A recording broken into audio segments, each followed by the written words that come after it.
अरे बहू सुन तो सही, ये सामने कोई नया आया है क्या रहने के लिए? अरे माँ आया नहीं है, आई है, नई पड़ोसन है आपकी, सुना है। ऐसा क्या सुन लिया आपने, और आपको कैसे मालूम इतना सब? अरे मेरी नजर तो हर वक्त उस पर ही है। हैं? क्या मतलब? अरे मतलब हमारे घर के सामने घर है तो उनके घर पर नजर जाती है ना। अपनी नजर ठीक कर लो, वरना घर छोड़ो खुद को देख नहीं पाओगे। चेतन अपना ऑफिस बैग लेकर ऑफिस के लिए निकल जाता है। बहू जब से ये पड़ोसन आई है इसके घर के आसपास काफी चहल पहल रहती है। हाँ माँ जी, नई पड़ोसन को भी अपनी किटी में ऐड कर लेते हैं। यही सोचकर दोनों मिठाई का डब्बा लेकर कविता के घर जाते हैं। हेलो जी, हम आपके सामने वाले घर में रहते हैं, अब से हम पड़ोसी हुए। जी हाँ, आप यहाँ पर नए हैं, क्यों ना हमारा किटी ग्रुप ज्वाइन कर लें, ऐसे आप यहाँ सभी को जान भी जाओगे। हाँ, सुबह ही मैंने किटी ज्वाइन कर ली है, मिसेस शर्मा हेड है ना उसकी, वो आई थी मेरे पास। अच्छा अच्छा, वैसे हेड वेड कुछ नहीं है, बस ऐसे ही है, वरना हेड तो मेरी मम्मी जी को बनना चाहिए, क्योंकि वही सब तो मैनेज करती है किटी पार्टी का। अरे बहू तू भी ना, वैसे ये तो है मिसेस शर्मा कुछ करती नहीं है, बस नाम की हेड बन गई है। तभी कहूँ, उनको देखकर लग नहीं रहा था कि वो किटी के हेड है। एक बहुत सस्ती सी साड़ी पहन रखी थी, ऐसी साड़ी तो मेरे यहाँ काम वाली पहनकर घूमती है। ऐसा तो नहीं है, मिसेस शर्मा कपड़े तो अच्छे पहनती है। आपके हिसाब से अच्छे होंगे, लेकिन मेरे हिसाब से 3rd ग्रेड के कपड़े थे। खैर मुझे थोड़ा काम है, मैं चलती हूँ। हाँ हम भी चलते हैं, कल किटी में मिलते हैं। दोनों सास बहू वहां से अपने घर आ जाती है। देख रही थी बहू, वो आज की पड़ोसन कितना भाव खा रही थी, बोल तो ऐसे रही थी जैसे न जाने कितने करोड़ों जेब में रखकर घूमती हो। जाने दो ना माँ जी, अभी नई नहीं है इसलिए हवा में उड़ रही है। लेकिन बहू तूने देखा नहीं उसने कैसे मिसेस शर्मा की साड़ी को काम वाली की साड़ी बता दिया।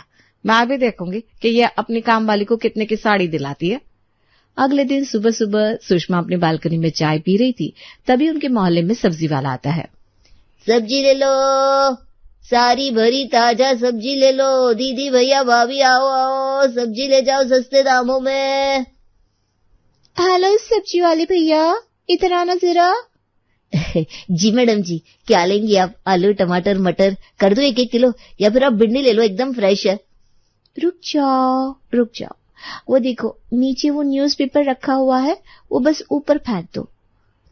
मैडम इतना सा काम तो आप भी कर सकती है, मेरा टाइम क्यों खराब कर रही हो?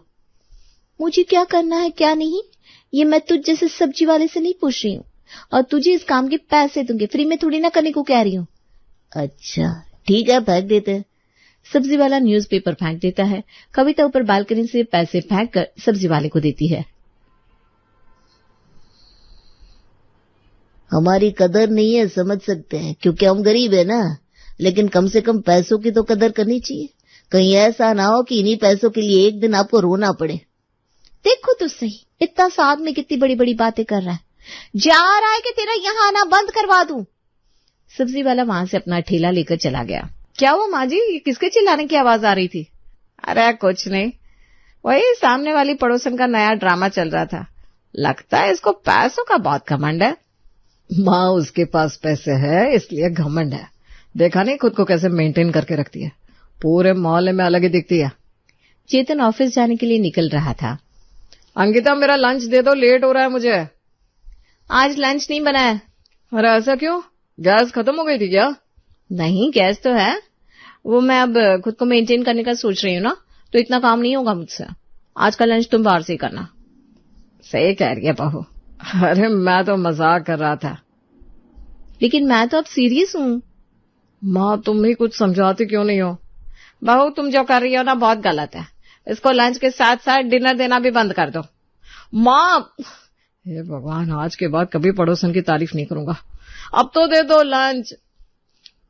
चेतन बिना लंच ऑफिस चला जाता है। शाम के वक्त सभी किटी में मिलती हैं। अरे आओ आओ सुषमा, तुम्हारे बिना तो ये पार्टी नहीं लगती। क्या परमिला जी आप बिना? मैंने सुना है तुम्हारे सामने नई पड़ोसन आई है, कैसी है? आंटी जी बस ये समझ लो कईयों के पति का खाना बन चुका है अभी तक। सभी लोग जोरों से हंसते हैं। इतने में कविता भी पार्टी में आ जाती है। बिल्कुल किसी हीरोइन की तरह पार्टी में आती है, branded bag, jewellery, classy sari में। हेलो लेडीज, कैसी हो आप सभी? वैसे आप सभी मुझे तो जानती होंगी, मैं मिसेस कविता, आपकी नई पड़ोसन। जी, आपको तो अब पूरा मोहल्ला जानता है। अब मैं हूं ही इतनी अच्छी तो लोग तो जानेंगे ही ना। वैसे कविता जी, ये आपकी ज्वेलरी बहुत सुंदर लग रही है, कहाँ से ली आपने? ये मनीष मल्होत्रा की स्पेशल कलेक्शन की ज्वेलरी है। क्या बात है, देखने में भी महंगी लग रही है। वैसे आपकी ज्वेलरी देखकर ऐसा लग रहा है कि ये मंगल बाजार से ली हुई है। मेरी कामवाली ने बताया था कि वहां पर ऐसी ज्वेलरी मिल जाती है। कविता की बातें सुनकर श्वेता का मुंह लटक जाता है। तभी परमिला आंटी कहती हैं, वो कहावत सुनी है तुमने, फल वाले पेड़ हमेशा झुके रहते हैं और बंजर पेड़ अकड़ कर खड़े रहते हैं। समझदार को इशारा काफी और बच्चे को गुब्बारा काफी। क्यों कविता, कुछ समझा कि सब ऊपर से गया? परमिला की बात सुनकर सभी किटी की औरतें हंसने लगती है। इस बूढ़ी को सबक सिखाना ही पड़ेगा। क्या हो गया कविता जी, कहीं आपको बुरा तो नहीं लगा? परमिला आंटी तो बस मजाक कर रही हैं। वो अलग बात है, मेरा मजाक सच होता है। बुरा मत मानना।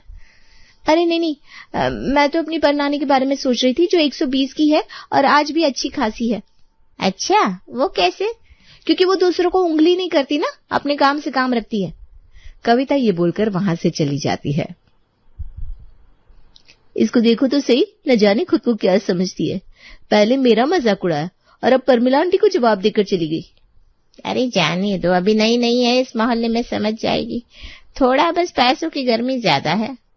अंकिता और सुषमा दोनों सास बहू अपने घर वापस आ जाती है। अगले दिन मोहल्ले में दूध वाला आता है, जिससे सुषमा दूध लिया करती थी। माँ जी, इस बार हिसाब थोड़ा जल्दी कर देना, वो हमको गांव जाना है ना। हाँ ठीक है, कल पैसे ले जाना। वैसे दूध में पानी तो नहीं मिलाया ना? अरे माँ जी का देखो तो सही, दूध कितना गाढ़ा है। सुषमा जी, ऐसे चलते फिरते लोगों से दूध लोगी तो उसमें मिलावट तो रहेगी। अरे नहीं, ये दूध वाला बहुत पुराना है, ये मिलावट नहीं करता, भरोसा है इस पर। अजी किस बात का भरोसा? सस्ते के चक्कर में इसका दूध बिक जाता है। हम तो A2 मिल्क लेते हैं, महंगा है लेकिन शुद्ध है, गारंटी के साथ। सुषमा दूध लेकर घर के अंदर आ जाती है। ये सब उसकी बहू अंकिता भी सुन लेती है। क्या हुआ माँ जी, इस कविता की जुबान बहुत ज्यादा ही खुल गई है। हाँ, पैसों का बहुत घमंड है, बहुत हवा में उड़ रही है। अरे माँ जी, आप कहो तो इस उड़ती चिड़िया के पर कतर दूं, पर आप कहो बस। अरे खुद को तो प्राइम मिनिस्टर समझ रही है। अब आप देखती जाओ कैसे इसकी अकल ठिकाने पे आती है। उसी दोपहर कविता की कामवाली काम करने कविता के घर जा रही थी। रास्ते में ही अंकिता ने उसको रोक लिया। अरे तुम तो वही हो ना जो कविता जी के घर पर काम करती हो? जी दीदी, आपकी अभी कोई काम है क्या? मैं कर देगी। अभी तो काम नहीं है। वैसे तुम्हें कितना मिलता है? 8,000 की तनख्वाह है मेरी। बस? ये तो गलत बात है, तुम्हें आवाज उठानी चाहिए। कम से कम 15,000 तो मिलने चाहिए भाई। अरे दीदी, कहाँ से देगी वो इतने पैसे? अरे देगी, तुम 4 दिन काम पे मत जाओ, झक मार के देगी। सच में क्या दीदी? ऐसा करने से मेरे को 15,000 मिलेगा क्या? और नहीं तो क्या, बिल्कुल मिलेगा। सोचो 15,000 से तुम क्या क्या खरीद सकती हो। आओ सीमा, वो रखे बर्तन जल्दी से धो दो, मेरे कुछ दोस्त आने वाले हैं तो कुछ अच्छा सा बना भी देना। वो तो मैं कर देगी, लेकिन पहले आप मेरी पगार बढ़ाओ, तभी मैं काम करेगी। लेकिन इस पगार में तुमने ही काम करने को कहा था। हाँ, अब मैं इस पगार में काम करने को मना कर रही है। ऐसे थोड़ी ना होता है। अब अच्छा ठीक है, चलो 10,000 कर देती हूँ बस। सीमा बर्तन पटक के चली जाती है। आप ही रखो अपने 10,000, मैं 15,000 में काम करेगी। जब मंजूर होगा तो कॉल करके बुला लेने का। मैं चली, अपना राम राम भाई। ये सब सुषमा और अंकिता अपने बालकनी से देख रहे थे। अरे क्या हुआ कविता जी, चिंता ना करो, काम वाली दूसरे मिल जाएगी। अरे चिंता वाली बात तो है, अब इतने सुंदर हाथ लेकर भला कौन बर्तन धोए। कोई नहीं, काम ही है, कर लो, कौन ही देख रहा है भाई। उनकी ताने भरी बातें सुनकर कविता अंदर चली जाती है। मजा आया ना माँ जी? अभी आप देखती जाओ, ये तो बस शुरुआत है। अंकिता अपने किटी के मेंबर जिनसे अंकिता की अच्छी दोस्ती है उनसे भी मदद मांगती है और सब मान भी जाते हैं। अगली शाम लोग पार्क में बैठे हुए थे, तभी वहां कविता भी आ जाती है। आप सभी एक साथ यहाँ? हाँ, फ्री की नेचुरल हवा लेने आए हैं। तुम्हें तो महंगी हवा की आदत होगी ना। अच्छा मजाक था, हवा फ्री ही है। वैसे तुम्हारे नेल्स के कलर क्यों हल्के लग रहे हैं? पक्का आज कविता जी ने झाड़ू और पोछा भी लगाया होगा। सुना है काम वाली आपके यहाँ से काम छोड़कर चली गई। अरे कोई दूसरी चीज तो बताना, नहीं तो आपकी ये नाजुक हाथ और हजारों की साड़ी खराब हो जाएगी रोज घर का काम करते करते। कविता अपनी बेइज्जती होते देखकर वहां से जाने लगती है, तभी उसको अंकिता रोककर कहती है, अरे कविता जी, वैसे आपने अभी तक वो लॉटरी का टिकट लिया कि नहीं? कौन सी लॉटरी? मुझे उस बारे में कुछ नहीं पता। लगता है मिसेस शर्मा आपको बताना भूल गई। असल में ना हमारी किटी के सभी मेंबर हर साल एक लॉटरी खरीदते हैं।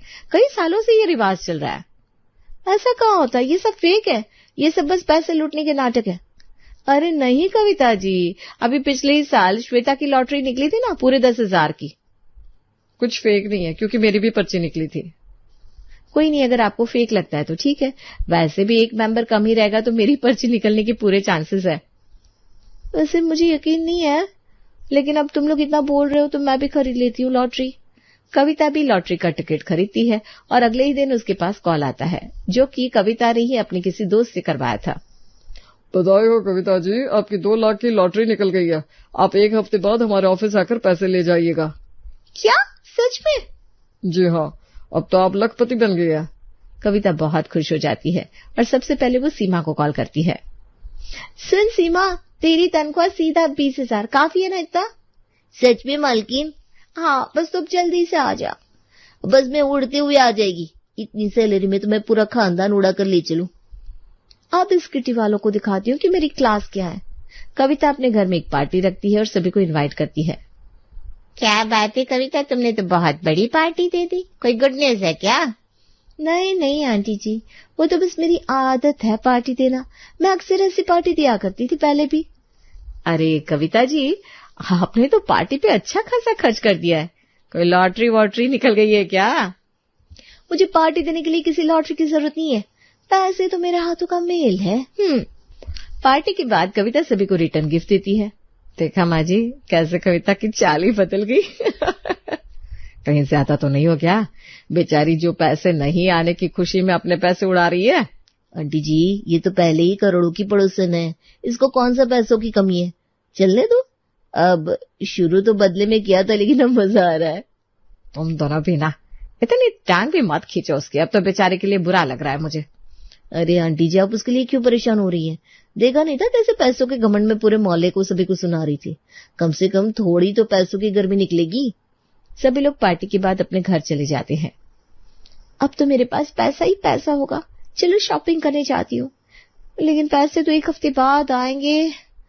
लोन ले लूं क्या? हाँ, 1 हफ्ते बाद वापस कर दूंगी। अगले ही दिन कविता बैंक से 2 लाख का लोन लेती है और अपनी मर्जी का पैसा उड़ाने लगती है। देख रही हो आप माँ जी, चिड़िया अब ज्यादा ही उड़ चुकी है। अरे बहुत जोरों से नीचे गिरने वाली है बेचारी। अब किसको उड़ा दिया आप दोनों ने? अपनी पड़ोसन को, सॉरी आपकी पड़ोसन को। हे भगवान, किसी को तो छोड़ दो आप दोनों। एक ही तो अच्छी पड़ोसन थी, उसको भी नहीं छोड़ा आपने। खैर छोड़ो, मुझे क्या, भूख लग रही है, चलो खाना दे दो। आज तुम्हारा खाना पड़ोसन के घर पे है, जाओ वहीं खा लो खाना। अरे मैंने क्या कर दिया? अच्छा, सबसे अच्छी मेरी बीवी है, अब तो दे दो खाना प्लीज। ऐसे ही कुछ दिन निकल जाते हैं। अब तो 1 हफ्ता भी हो चुका, मेरे पैसे आने वाले होंगे, फिर तो क्या है, पैसा ही पैसा होगा। ये सोचकर कविता लॉटरी वाले को कॉल करती है। उसका फोन ऑफ आता है तो कविता अंकिता के पास जाती है, जो इस वक्त पार्क में बैठी होती है बाकी मेंबर्स के साथ, और कविता के आते ही बातें करने लगते हैं। सबको याद है ना क्या क्या बोलना है? चलो शुरू हो जाओ। वो आ गई है, आ गई। अरे मेरा तो दिमाग खराब हो गया, जब से सुनाए न जाने भगवान मेरे साथ ही ऐसा क्यों करता है।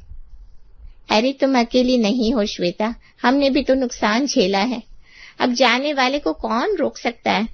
क्या हुआ, आप सब इतना परेशान क्यों हैं? कविता जी क्या बताऊं, वो जो लॉटरी वाली कंपनी थी ना, वो भाग गई। हम लोग उसमें थोड़ा थोड़ा पैसा जमा कर रहे थे, सब डूब गया।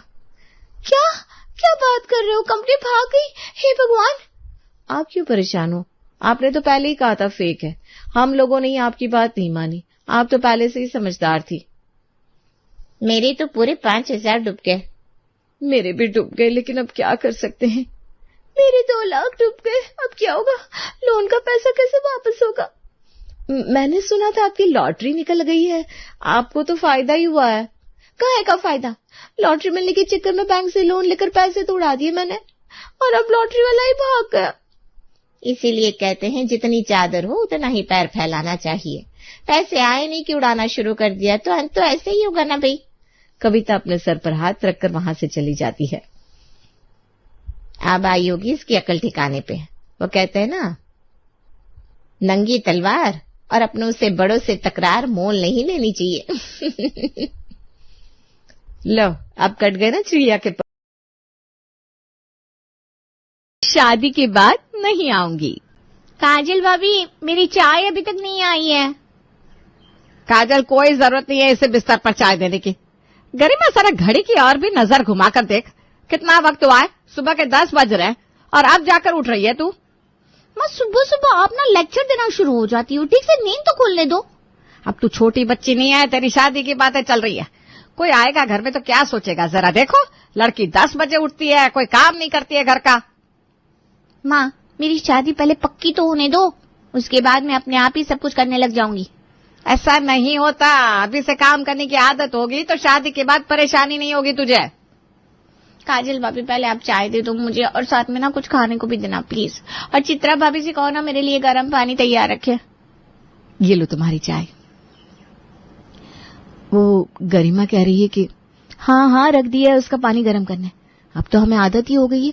माँ जी उसे कितना भी डांट ले, उसे कहाँ असर होने वाला है। अरे ठीक है ना, अब तो उसके रिश्ते की बात चल रही है। कुछ दिनों में वो अपने ससुराल चली जाएगी, तब तक सह लेते हैं। बात तो आपकी सही है जीजी। शादी के बाद तो अच्छे से अच्छे ठीक हो जाती है। भाभी, मेरा टॉवेल कहाँ है? हाँ, अभी लाई। गरिमा घर में दोनों भाइयों से सबसे छोटी थी और उसी वजह से उसे लाड भी बहुत किया गया था। और अपनी दोनों भाभियों के आने के बाद तो वो और भी लाडली बनकर घूमती थी। लेकिन अब तो उसके दिन भी खत्म होने वाले थे, क्योंकि उसके लिए एक बड़ा ही अच्छा लड़का उसके बड़े भाई ने देख रखा था। आज शाम को ही लड़के वाले आ रहे हैं, इसलिए सब अच्छे से ठीक कर देना। और आज सबसे इम्पोर्टेंट, गरिमा को अच्छे से तैयार कर देना। हाँ बेटा, तू चिंता मत कर। दोनों भाभियां है ना उसकी, वो अच्छे से तैयार कर देंगी। अरे माँ जी, मेकअप करने में और तैयार होने में तो वो हमसे काफी आगे हैं। हाँ, क्योंकि सारे दिन वही तो करती है। मेरा मतलब है काफी होशियार है माँ जी हमारी गरिमा, आप चिंता मत कीजिए। और माँ, उसे कुछ बनाना भी आता है कि नहीं? भैया, आपने मुझे ऐसा वैसे समझ रखा है क्या? मुझे सब कुछ बनाना आता है। वो तो बस कभी बनाती नहीं है। हाँ, वो अलग बात है। लेकिन शाम को मैं सबके लिए नाश्ता अपने हाथों से बनाऊंगी, देख लेना। हाँ भाई, सब कुछ अच्छे से बनाना, जिससे लड़के वाले तेरे हाथ का नाश्ता खाते ही खुश हो जाए और तुझे पसंद कर ले। हाँ, और उसी वक्त अपने साथ ले जाए। क्या? मेरा मतलब है अपने घर की बहू बनाकर ले जाए, ऐसा कह रही थी मैं। तो ये तय रहा, शाम को गरिमा सबके लिए नाश्ता बनाएगी अपने हाथों से। गरिमा ने इस बार खुद से कहा था कि वो सब कुछ बनाएगी, लेकिन उसकी भाभियों को लग रहा था कि वो कुछ नहीं कर पाएगी, क्योंकि घर में वो ज्यादा काम करती ही नहीं थी। देखना, अभी थोड़ी देर में रसोई से आवाज आएगी। भाभी, जरा पकौड़े बना दीजिए। हाँ, जरा कचौरी का मसाला बना दीजिए। आज तक वो चाय भी अपने बिस्तर पर लेती है और यहाँ इतने लोगों का नाश्ता बनाएगी? इम्पॉसिबल। काजल भाभी, चित्रा भाभी, जरा अंदर आना। देखा मैंने क्या कहा था? आ गई ना आवाज। चलो जाके करते हैं मदद। काजल और चित्रा गरिमा की आवाज देने पर रसोई में जाती है, लेकिन यहाँ का नजारा तो बिल्कुल अलग था। गरिमा ने पकौड़े, समोसे, कचौरी, मोमोज, सैंडविच सब कुछ तैयार कर लिया था। अरे आ गई आप दोनों, जरा ये चक्कर बताइए ना कैसा बना है। तुमने इतना सब बना भी लिया? क्यों, कम लग रहा है क्या? कुछ और बना दूं? कम? मुझे तो ये सब ज्यादा ही लग रहा है।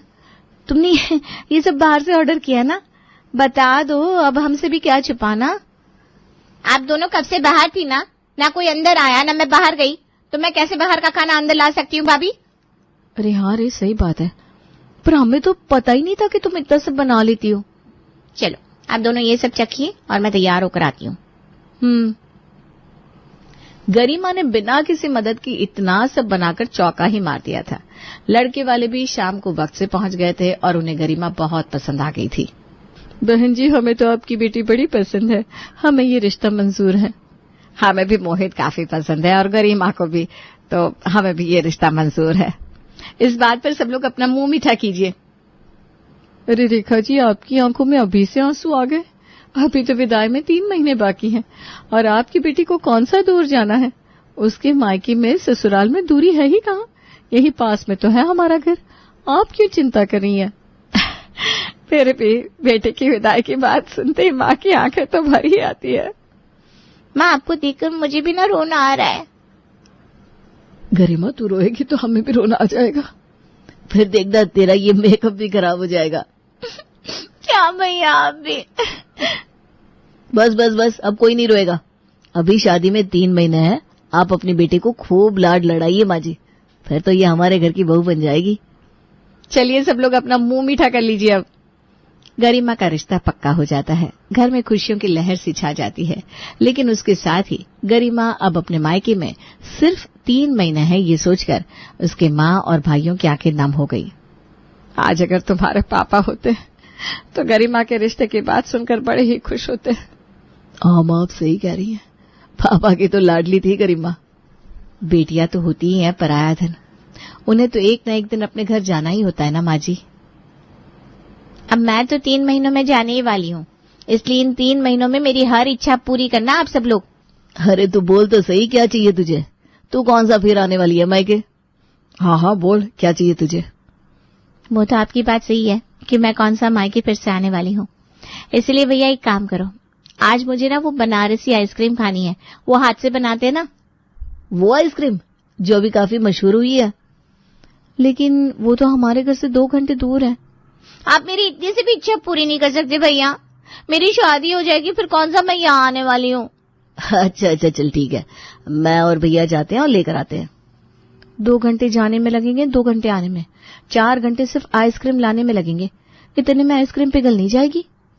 एक काम करते हैं, बर्फ का छोटा सा बॉक्स लेकर जाते हैं, उसमें आइसक्रीम ले आएंगे। ठीक है, अब बहन के लिए इतना तो कर ही सकते हैं। गरिमा की शादी तय होते ही उसके नखरे पहले से 100 गुना ज्यादा बढ़ गए थे और उसका काम करवाने का तरीका बड़ा सिंपल था। कौन सा? यही सोच रहे ना? अरे मैं आपको बताती नहीं हूँ, दिखा देती हूँ, चलिए। अरे मैं कौन सा वापस आने वाली हूँ शादी के बाद आपके हाथ के अचार पापड़ खाने। इस पर बना दो ना प्लीज। अरे अचार पापड़ बनाने में बहुत मेहनत लगती है बेटा।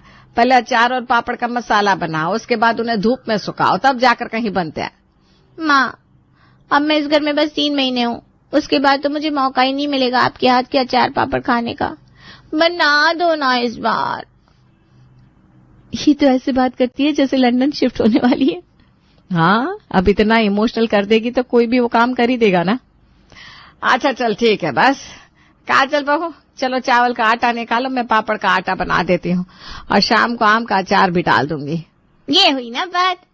तो देखा आपने, गरिमा का यही हथियार बन गया था कि शादी के बाद तो वो कहाँ अपने मायके आ पाएगी, इसलिए वो अपनी हर एक इच्छा सबसे पूरी करवा रही थी। अब तक तो उसने सिर्फ अपने भाइयों को ही हल्की फुल्की चीजें कही थी लेने के लिए, लेकिन अब उसने कुछ ऐसा कहा जिसे सुनकर उसकी भाभियां ही जल बुनकर राख सी हो गई। देहरादून घूम के क्या करेगी तू? अरे माँ, मैं कौन सा मायके में वापस आने वाली हूँ। भैया प्लीज मुझे घुमा लाओ ना देहरादून। अरे लेकिन देहरादून यहाँ थोड़ी ना है गरिमा, उसके लिए टिकट्स बुक करवाने पड़ेंगे, 4-5 दिन लगेंगे। हाँ, तो आप और मैं चलते हैं ना प्लीज भैया, मेरा बड़ा मन है, चलते हैं ना। अच्छा चल ठीक है, मुझे जरा टिकट्स देखने दे।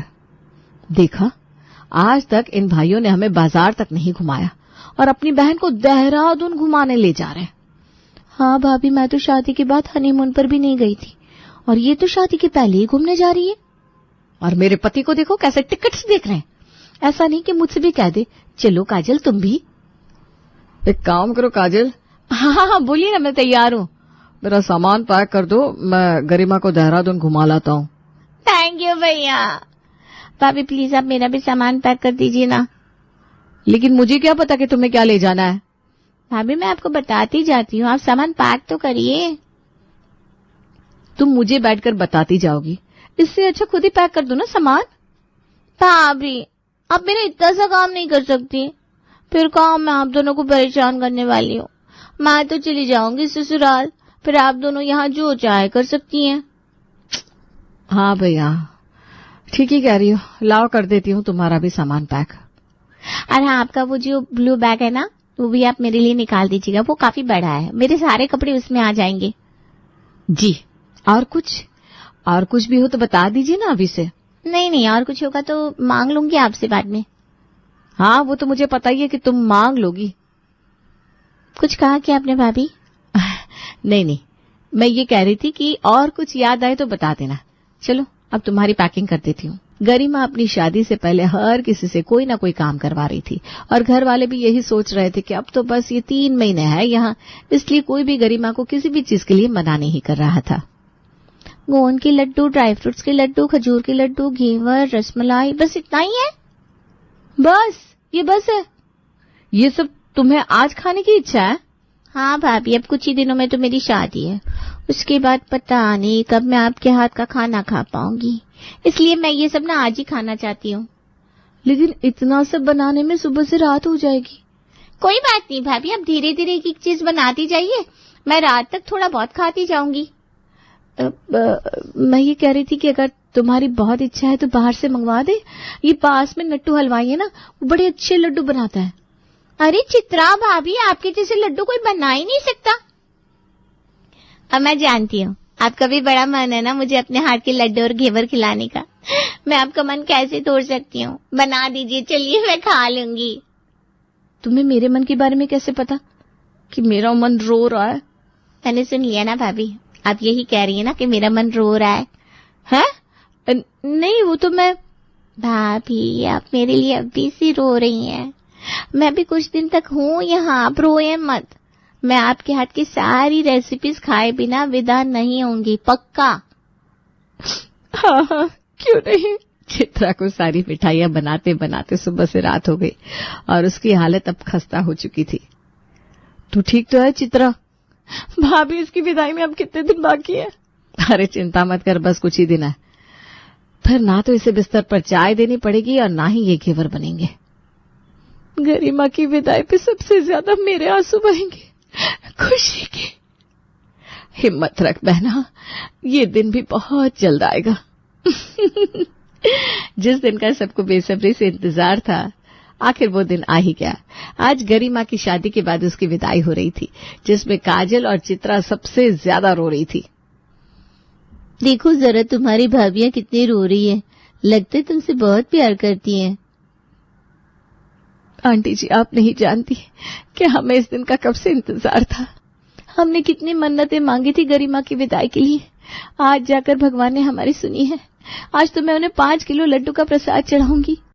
अरे बस करो, अब तुम्हें देखकर मेरे भी आंसू नहीं रुक रहे। मैं आप सबको बहुत मिस करूंगी। नहीं, मिस मत करना, ससुराल में ही रहना। हाँ, जीजी का मतलब है वहीं खुश रहना, हम यहाँ तुम्हारे बिना रह लेंगे। चलो अब विदाई का वक्त हो रहा है, डोली में बैठो गरिमा। भाभी देखो, फाइनली वो जा रही है। हाँ, मुझे भी ना अब कुछ शांति शांति सी लग रही है। गरिमा की विदाई के अगले दिन रेखा गरिमा को बहुत याद कर रही थी।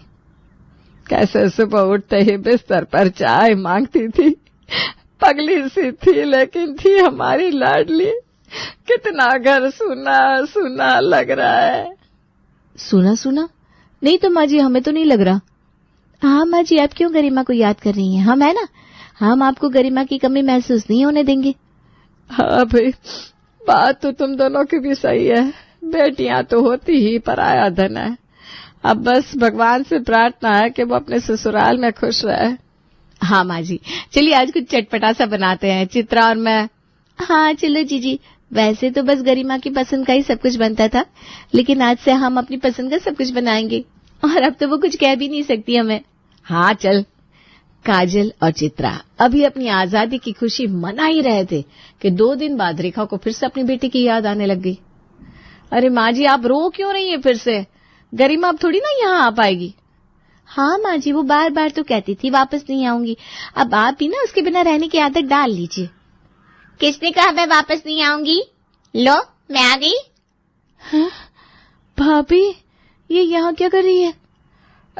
तुम यहाँ? आप सब मुझे बहुत याद कर रहे थे ना। देखो मैं आ गई। यही पास में तो है मेरा ससुराल। आपको मेरी याद आए और मैं ना आऊं, ऐसा कैसे हो सकता है? कहा था माँ जी, इतना मत याद कीजिए इसे। अरे भाभी, आपके हाथ की चाय पिला दीजिए। और क्या बनाया है आज नाश्ते में, वो भी थोड़ा दे दीजिएगा। अब मैं यहाँ कौन सा रोज रोज आने वाली हूँ। रेखा, चित्रा और काजल तीनों अपना सर पकड़ लेती हैं